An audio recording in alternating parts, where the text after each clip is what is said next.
Semangat kemerdekaan HUT RI ke-76 bisa dilakukan dalam berbagai cara, seperti yang dilakukan Kemenparekraf.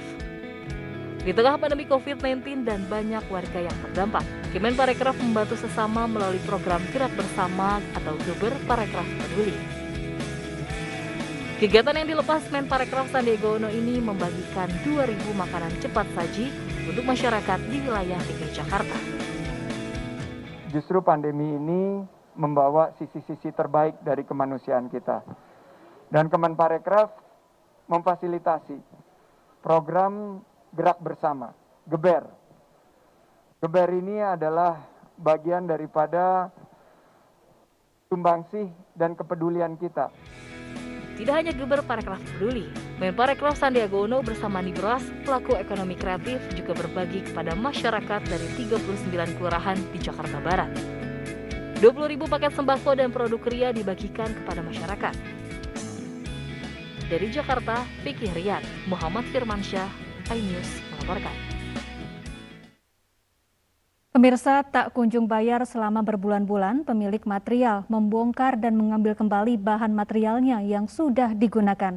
Sementara pihak Rumah Sakit Regional Sulawesi Barat tidak mengetahui masalah tersebut karena proyek dikerjakan pihak ketiga.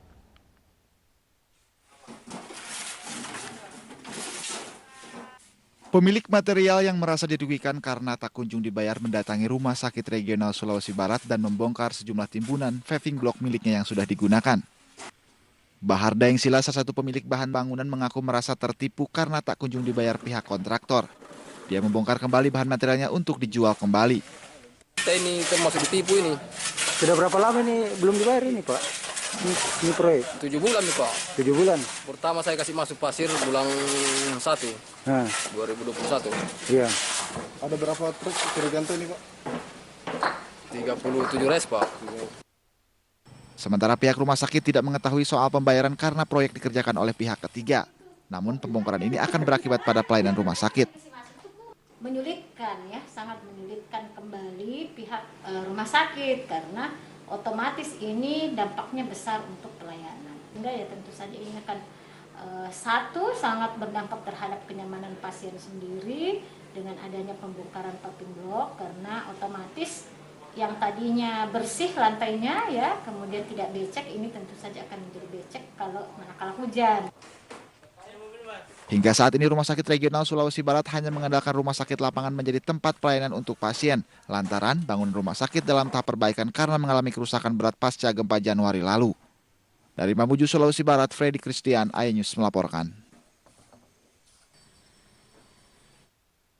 Pemirsa, hari ini Masjid Istiqlal Jakarta kembali dibuka untuk ibadah sholat Jumat. Sementara itu di Surabaya, Jawa Timur, Masjid Al-Akbar juga kembali menggelar sholat Jumat. Semua jemaah harus mengikuti protokol kesehatan yang telah ditentukan. Setelah ditutup sejak PPKM darurat, hari ini Masjid Istiqlal Jakarta kembali dibuka untuk ibadah sholat Jumat. Para jemaah pun antusias menunaikan ibadah sholat Jumat berjamaah.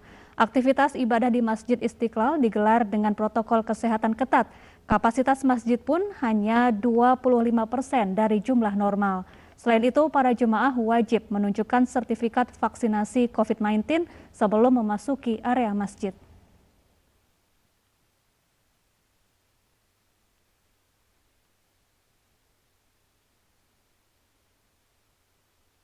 Ya, semua terlibat, semua berperan. Yuk kita bersama wujudkan Indonesia tangguh, Indonesia tumbuh. Mulai dari kamu, lindungi keluarga, lindungi Indonesia. Pemirsa, penambahan kasus COVID-19 di Indonesia hari ini menurun jika dibandingkan hari sebelumnya. Hingga siang tadi tercatat penambahan kasus baru COVID-19 sebanyak 20.004 orang. Di sisi lain, berdasarkan data Satgas COVID-19, penambahan pasien yang sembuh hari ini cukup tinggi, yaitu 26.122 orang, sehingga total pasien yang sembuh sebanyak 3.499.037 orang. Sementara pasien meninggal dunia hari ini bertambah 1.348 orang, sehingga totalnya menjadi 123.981 orang. Ya pemirsa, lindungi keluarga Anda, tetap patuhi protokol kesehatan 3M, memakai masker, menjaga jarak, dan jauhi kerumunan, mencuci tangan di air mengalir. Bukan begitu, Davi? Iya betul sekali Syafa dan pemirsa, jangan lupa untuk dukung vaksinasi pemerintah demi terjadinya kekebalan kelompok agar pandemi segera berakhir. Dan usai sudah kebersamaan kita dalam iNews sore hari ini, mewakili kerabat kerja yang bertugas, saya Davi Pratama. Dan saya Syafa Ati Suryo, terima kasih atas kebersamaan Anda dan sampai jumpa.